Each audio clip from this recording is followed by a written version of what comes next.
The next thing we should do is to figure out what kind of rotations we need here. So let's look at a couple of examples. We can have a right skewed tree like this. How can we resolve the imbalance in this tree? We have to do a left rotate on 10.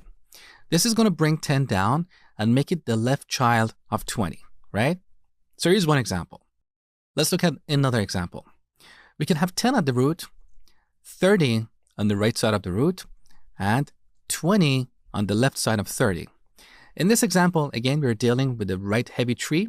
So the 10 here is a right heavy node because on the right side, we have a height of 2, and on the left side, we have a height of 0.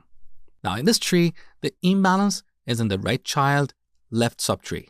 So we have to do a right-left rotation. So right rotate followed by left rotate. Now, on which nodes should we perform these rotations? We have to perform the right rotation on the 30. This is going to bring 30 down and 20 up. So let me put that over here. Now, after this rotation, 30 is going to go down and 20 is going to come up. So our tree will look like this. Now we have the same shape as before. So we have to do a left rotate on the 10. Now let me revert this back to its original form.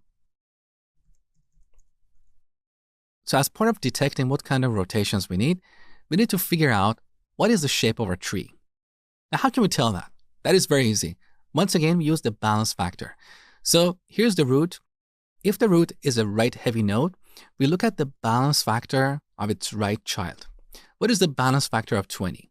Well, on the left, we have a height of 0. On the right, we have a height of 1. So 0 minus 1 gives us negative 1. What about this tree? On the left, we have a height of 1. On the right, we have a height of 0. So 1 minus 0 gives us positive 1. So if the balance factor of root, that right child, is greater than 0, that means our tree looks like this. So we have to do a right rotate followed by left rotate. So here's what you should do. Go back in the insert method and extend this logic. So instead of printing whether this root is right heavy or left heavy, print what kind of rotations we need. For example, if our tree looks like this, print we need a right rotate on the 30 and a left rotate on the 10. Now this example is purely about a right heavy tree. I leave it up to you to figure out what you should do with a left heavy tree. That is very similar. So spend 10 to 15 minutes on this and then come back see my solution.